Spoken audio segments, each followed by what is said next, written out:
Amém. Pode sentar, queridos. Abrem comigo 1 Coríntios capítulo 15. Hoje as crianças vão ficar aqui comigo, amém? Todos encontraram?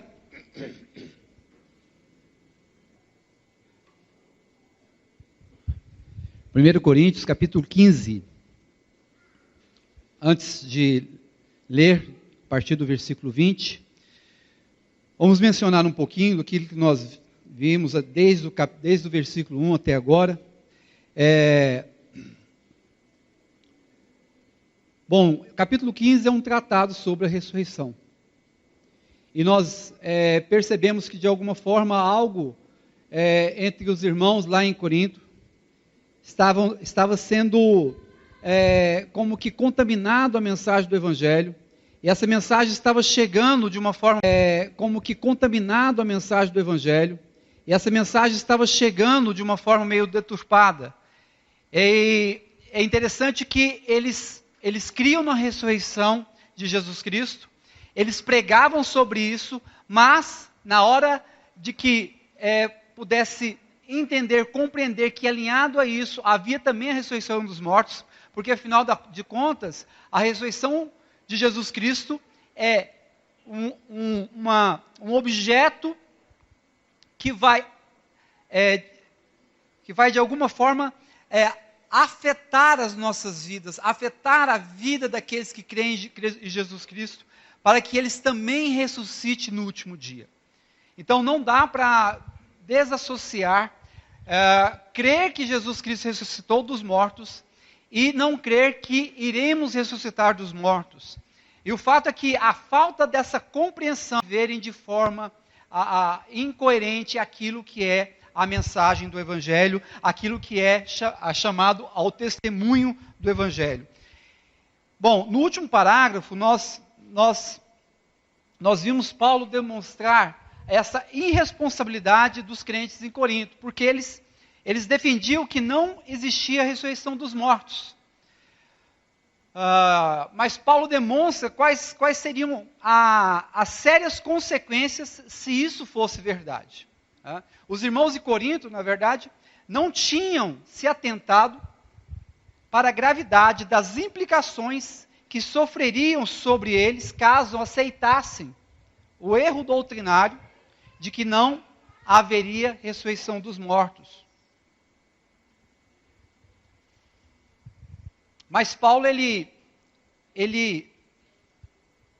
faz uma ampla defesa, não deixando dúvida alguma da importância dessa doutrina, ou seja, da ressurreição dos mortos. Bom, agora, hoje, nós desejamos confirmar a realidade da ressurreição dos mortos, unido à ressurreição de Jesus Cristo. Porque a ideia é que nós não vamos aceitar, na nossa consciência, no nosso entendimento, pela mensagem, não vamos aceitar que somos os mais infelizes de todos os homens. Nós vamos, de alguma forma, encontrar no Espírito da Palavra um motivo de viver a vida cristã. Nós vamos encontrar o motivo da nossa vocação, o motivo do nosso chamamento. Nós vamos encontrar o nosso destino. Devemos examinar junto com Paulo a doutrina. Então vamos ler aqui, a partir do versículo 20, do capítulo 15, até o 23.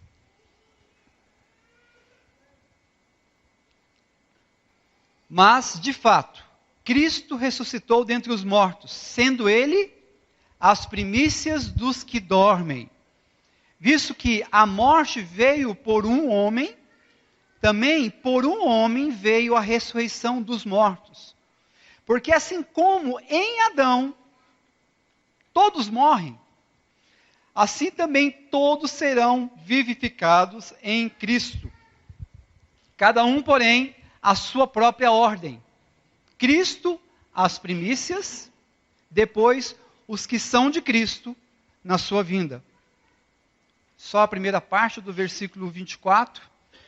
então, ainda, só a primeira parte do versículo 24, então virá o fim.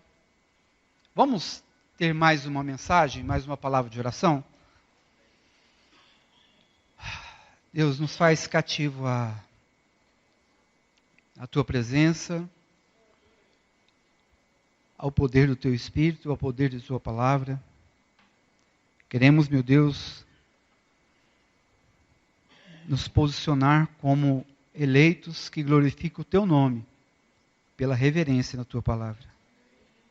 Me ensina a mim, Senhor, com um espírito quebrantado, no poder do teu Espírito, a manejar bem essa palavra. Cuida dos meus irmãos, Senhor, para que eles não saiam aqui em vão, sem nada em suas mãos, em seu coração, em sua consciência. Mas, meu Deus, opera esse milagre de fazer com que homens como eu fale, irmãos como esses estão aqui ouçam. Em nome de Jesus, Senhor. Dá a nós um coração responsivo à tua palavra. Amém.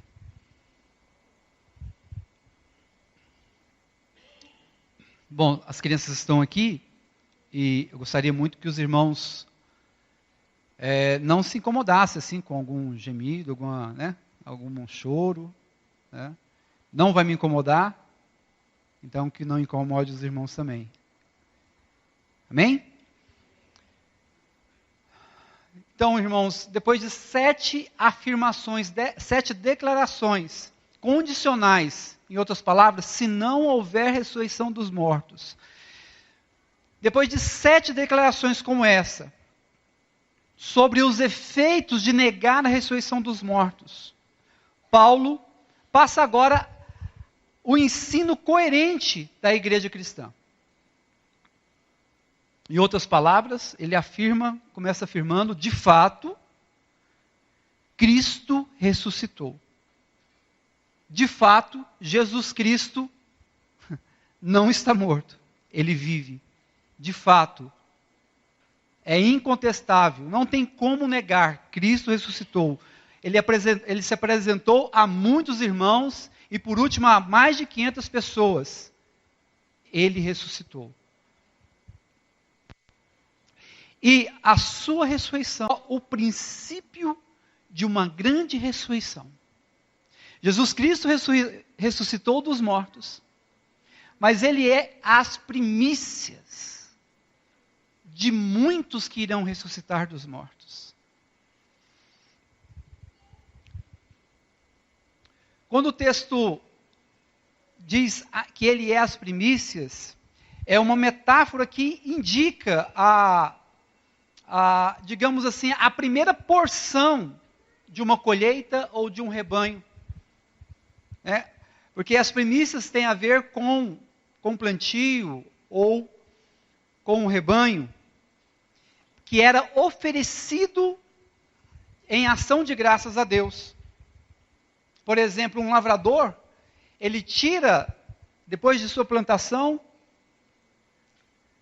de terras de plantio, quando está na ceifa, ele vai no seu campo, tira uma parte daquilo ali, tira um feixe daquilo ali, coloca nas suas costas e leva diante do Senhor para apresentar isso como uma oferta a Deus. Essas são as primícias do Senhor.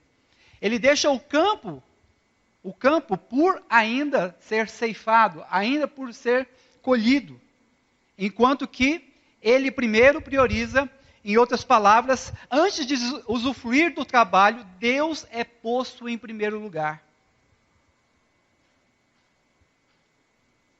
Então, muitas vezes, nós vamos ver práticas de irmãos que estão parados há muito tempo, sem trabalhar, e, de alguma forma, eles encontram aí o trabalho, reconhece que foi Deus que deu esse trabalho, reconhece que Deus abriu as portas, e aí ele vem com as primícias desse trabalho. Seria talvez o primeiro salário, né?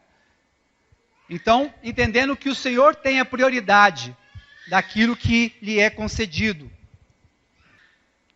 É a garantia, irmãos, as primícias é a garantia do restante da colheita. O mercador, no passado, quando ele ia fazer algum tipo de negócio, algum tipo de comércio sobre os produtos que eram plantados da sua colheita, ele tirava ali uma saca, uma quantidade ali daqueles grãos, daqueles frutos que lhe eram, que fazia parte ali daquela colheita, daquele campo, e ele levava ali naquele lugar de comércio e apresentava ali essa amostra do seu plantio, essa amostra do seu plantio, essa amostra daquilo que ele tem para apresentar para o negócio, para o comércio. A pessoa olhava ali aquela amostra da sua colheita, analisava aqueles grãos, analisava aqueles frutos ali e percebia se era bom ou se era ruim. Por quê? À medida que ele aprovasse essa amostra dessa ceifa, desse fruto, desse cereal, desse grão, ele aprovasse, era certo, era garantido de que aquilo que ele negociasse viria conforme ele estava ali demonstrando. Nesse sentido, amado, Jesus Cristo é uma amostra, é uma garantia de que aqueles que são da parte dele, que dormiram no Senhor, terão seus corpos ressuscitados e glorificados como os de Cristo. Assim nós podemos experimentar na narrativa bíblica o que Jesus Cristo apresentou como corpo glorificado. Nós sabemos que Jesus Cristo passou pelas paredes, passou pela porta, sem abri-la. Nós sabemos que Jesus Cristo, com o corpo glorificado, reluzia. Nós sabemos que ele, com o corpo glorificado, ele também comeu. Mas o que está para nos dar como garantia é que nós teremos uma corrupção no sentido de vaidade, no sentido, irmãos, das próprias enfermidades. Nós teremos um corpo perfeito, sem nenhuma deformidade. Ninguém mais vai reclamar da falta de simetria quando olha no rosto, no espelho. Amém, queridos? Bom, no versículo 21 nós vamos ver que, a partir do momento que ele estabelece esse princípio que Jesus Cristo, ele é a primícia dos que dormem, ele ressuscitou, mas tem muita gente por ressuscitar depois dele, nós vamos também ver Paulo representando ou apresentando aqui o Evangelho do Senhor Jesus Cristo. Ele vai aplicar aqui, vai estabelecer aqui também uma sentença condicional, onde um está ligado ao outro. E que sentença é essa? Está ligado ao outro. E que sentença é essa? Visto que a morte veio por um homem, também por um homem veio a ressurreição dos mortos. É uma coisa que está ligada à outra. Não podemos desligar. É interessante que Paulo faz isso lá atrás, a respeito da ressurreição, a sua ressurreição, a ressurreição de Jesus Cristo e a ressurreição dos mortos, e agora Paulo também faz outro aspecto de ligação, que é a morte através de um homem e a ressurreição através de outro. Como que isso está ligado? A ideia é o seguinte: para recebermos a ressurreição de um, temos que reconhecer e aceitar a condição de morte do outro. O que nós precisamos apurar em visão de Deus? A visão que nós precisamos ter é que não podemos usufruir do que Jesus Cristo pode nos conceder se nós não reconhecermos aquilo que o primeiro Adão nos fez. É necessário entendermos o que esteve sobre nós, ou o que está sobre nós, no sentido daquilo que asseveradamente o primeiro Adão nos concedeu, nos impôs, para depois de percebermos isso, percebermos também o quão é valioso Jesus Cristo sobre nós. Reconhecer e aceitar que foi através de um homem que foi dado todas as mazelas e misérias.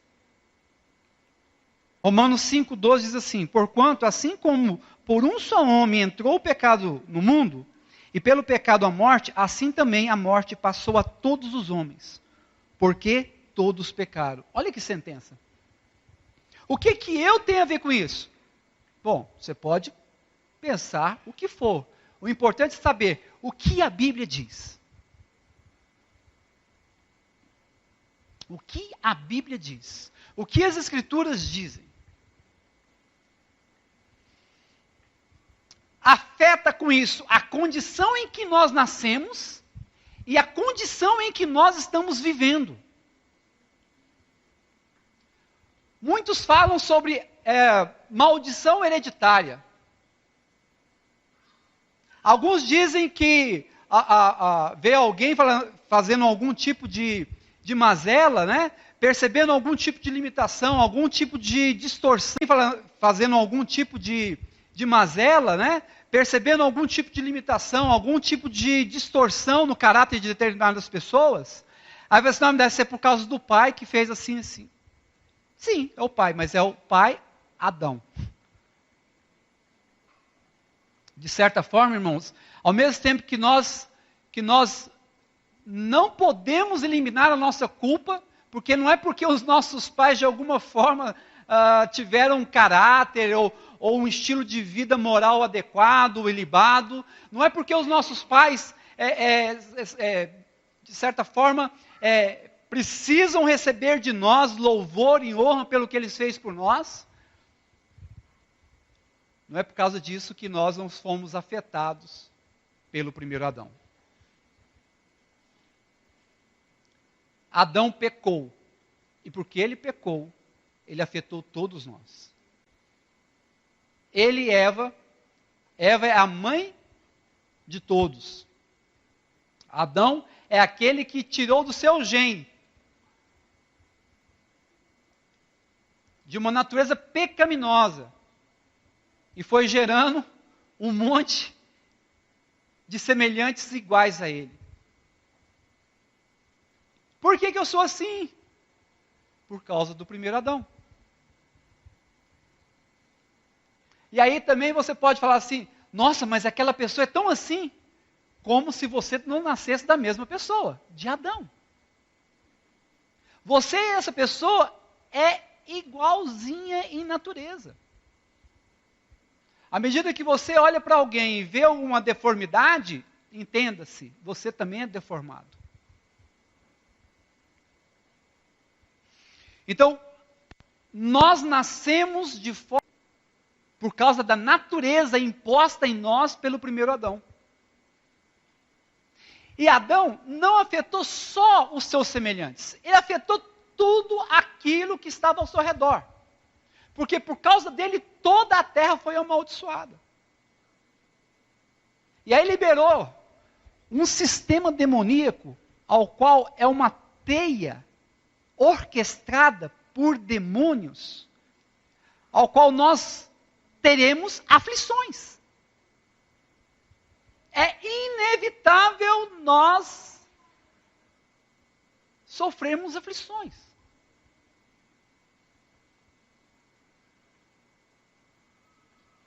Lembra de Pedro, junto com Jesus? Jesus, olha, Pedro, Satanás pediu para burilar a sua vida. Quem lê essa parte, não compreendendo muito Jesus, talvez entenda que Jesus vai falar assim, mas eu vou te proteger. Não foi isso que Jesus disse. Jesus disse que eu roguei ao Pai para que Ele te fortaleça. Você vai passar por isso. O mundo é um lugar de aflições. Então nós temos a miséria dentro de nós e a miséria fora de nós. Não tem para onde correr. Por causa de quem, gente? Por causa de Adão. Por causa de um homem, a morte veio. Então, irmãos, às vezes a gente pensa assim, é injusto isso que está acontecendo comigo.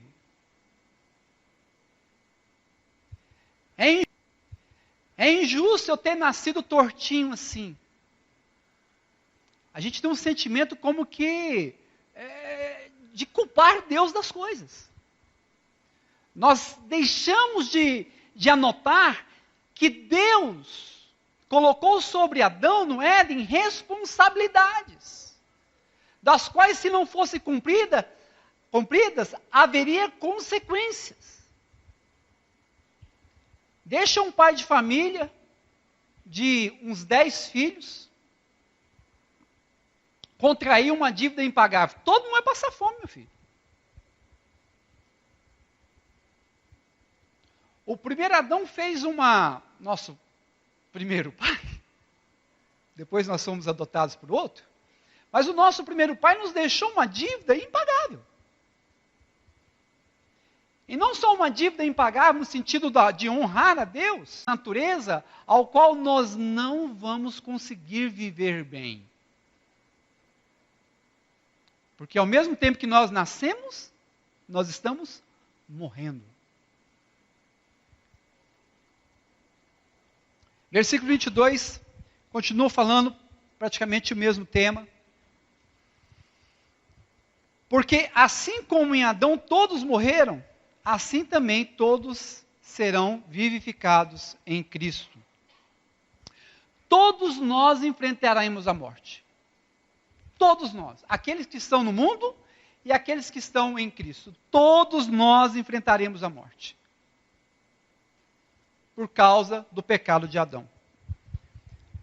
Lendo Gênesis 3, a partir do versículo 17, diz assim, E a Adão disse, visto que atendestes a voz de tua mulher, e comeste da árvore que eu te ordenara não comesses, maldita é a terra por tua causa, em fadiga obterás dela o sustento durante os dias de tua vida. Vou ler de novo essa parte para ficar bem frisado. Em fadigas obterás dela o sustento durante os dias de sua vida. Ela produzirá também cardos e abrolhos, e tu comerás a erva do campo. No suor do teu rosto comerás o teu pão, até que tornes a terra, pois dela foste formado, porque tu és pó, e ao pó tornarás. Romanos 5,12. De novo. Portanto, assim como por um só homem entrou o pecado no mundo, e pelo pecado a morte, assim também a morte passou a todos os homens, porque todos pecaram. Versículo 20 do capítulo 8 de Romanos, olha o que diz. Pois a criação está sujeita à vaidade, não voluntariamente, mas por causa daquele que a sujeitou. Irmãos, Adão nos sujeitou à morte. E não só à morte, mas a tudo que nos leva a ela. Adão nos sujeitou à morte, sim, mas A morte é o fim, mas até chegar nesse fim, tem muita coisa que ele nos concedeu também. Por causa de Adão, nós temos tentação, porque nascemos em deformidades. Por causa de Adão, nós temos um tipo de envelhecimento que nos leva a um sofrimento. Né? Já falei aqui, né? Às vezes a gente vai ficando mais velho, nós temos 2 tipos de compra. Né? É uma cesta de remédio e outra cesta de arroz e feijão. Por quê? Porque vai ficando difícil. E para aqueles que adotam o seguro saúde, é muito caro ser velho. Né? A gente está falando de R$1.000 um seguro saúde de uma pessoa depois dos seus 50. Então, irmãos, envelhecer por causa de Adão dói.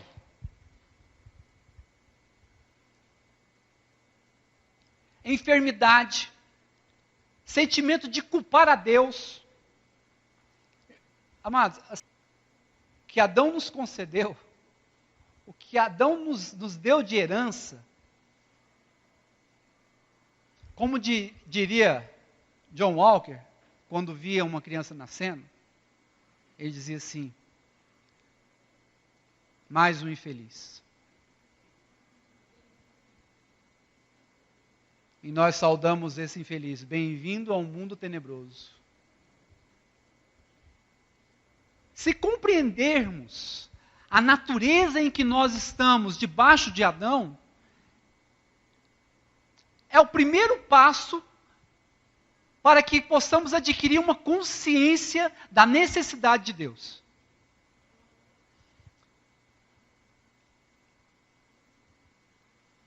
Se por um acaso no seu coração, no seu entendimento, você acha que isso não tem nada a ver contigo, coitado. Coitado. Se você quer fazer de conta que não é com você, que é o que muitos de nós fazemos quando a coisa fica meio feia do nosso lado, você corre o risco de viver em meio aos crentes e não ser crente.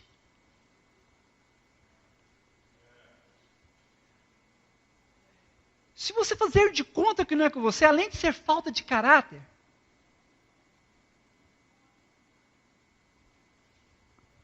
tem tudo para você conviver no meio de quem foi santificado em Jesus Cristo e você ir para o inferno. Não tem evangelho para você se não há um reconhecimento que você é mazelento.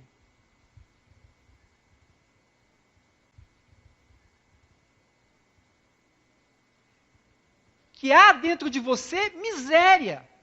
Vamos entender o seguinte: Jesus Cristo veio e te salvou, mas você vai morrer. A sua carne está fedendo, está entrando em processo de decomposição. Entende isso? Por mais que você se embeleze no meio da frente daquele espelho. O que Adão concedeu para você não tem solução. Não tem blush, não tem nada, não tem nada que você vai fazer que vai melhorar. Você pode enganar você mesmo, você pode enganar o outro, mas você não vai enganar a morte. A morte vai apossar de você junto com os demônios e vai te levar para um lugar aonde você achou que não ia. Onde você achou que não ia. Simplesmente porque você fez de conta que Adão não fez nada em você. Que você não é filho de Adão.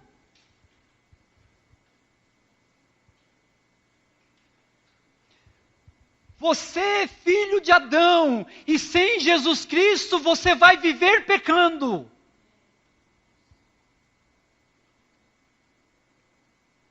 Você é filho de Adão. E se a graça não operar em você, você pode fazer o esforço, lutar por performance e não vai adiantar nada.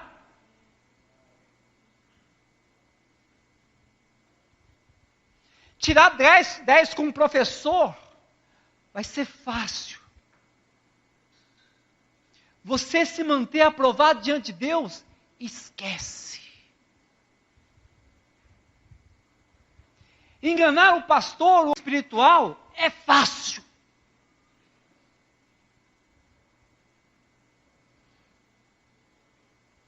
Mas a sua queda vai ser, profunda. Por quê? Porque é uma queda eterna. Não, eu sei. Eu sei que Jesus Cristo morreu pelos nossos pecados. Olha o comportamento mental. Olha o estado de consciência. Não é. Eu já sei disso aí. Vamos passar para outras coisas? Para aprender mais? Tem pessoas no meio da cristandade que vivem como quem quer conhecer mais coisas. E no início desse capítulo nós vemos Paulo entregando novamente a mesma coisa. Irmãos, eu vos lembro o Evangelho. Irmãos, se você está fazendo de conta que não é com você, que você é filho do primeiro Adão. Porque se você não compreender que você é filho desse Adão, e você é manzelento, você não vai compreender a sublimidade de Jesus Cristo. A grandeza desse homem. O que ele representa para o perdido. Não vai. Você vai tratar Jesus Cristo com leviandade. Você vai viver nominalmente uma coisa que na realidade você não é. Alguém que conheceu Jesus Cristo, primeira coisa, antes de te conhecer, com certeza ele bateu no peito e diz: eu sou um pecador. Eu sou um miserável. E essa pessoa, queridos, quando ela olha para o outro, ela olha com compaixão. Porque a miséria que está em mim, está nele. Porque é basilar. Quem entra para esse mundo do cristianismo, a primeira coisa que ele encontra é o seu pai que deixou uma dívida. Você encontrou com o seu pai quando você veio para esse lugar aqui? Você sabe quem é seu pai, aquele que te deixou uma dívida? Alguém te falou disso? Ih, meu filho, então, com certeza você não encontrou Jesus Cristo. Porque Jesus Cristo não serve para nada. Se você não encontrou o seu pai verdadeiro. Porque só quando você encontra o seu pai verdadeiro, mazelento, cheio de dívida, o que jogou um monte de coisa nas suas costas, você não tem paz na sua vida porque você está cheio de dívida. O que jogou um monte de coisa nas suas costas, você não tem paz na sua vida porque você está devendo todo mundo. Quando você sabe dessa realidade, aí Jesus Cristo te leva para um pai para ele te adotar.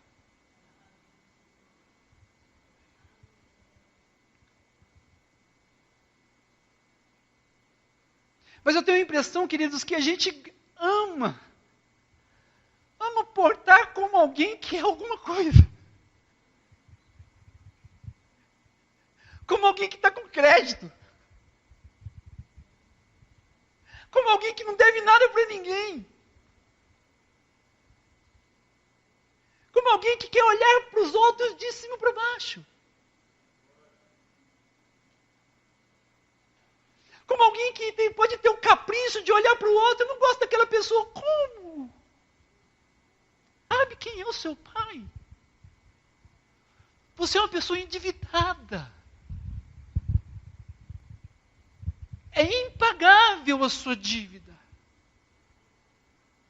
Parece aquela mensagem que Jesus, fala de um senhor que vai cobrar um devedor. E aí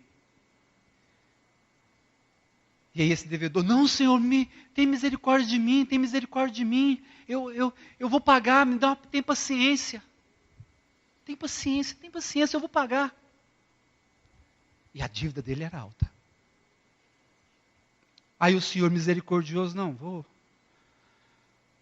deixar você livre. Esse indivíduo sai da presença do Senhor, do credor, encontra alguém que deve ele, exige dele, exige que ele pague uma dívida, bem menor. Aí ele fala a mesma coisa, não tem com que pagar. Sabe o que ele faz? Joga na prisão. Não é, muitos de nós não fazemos isso com os nossos irmãos? Olhamos para a vida do outro e temos asco da vida dele. Olhamos para a vida do outro porque ele é, digamos, incompatível com a sua afinidade preferida e nojo. Jogamos essa pessoa na condenação. Irmãos, a justiça própria é uma ação no nosso interior, absorvido, mas está sempre julgando o outro.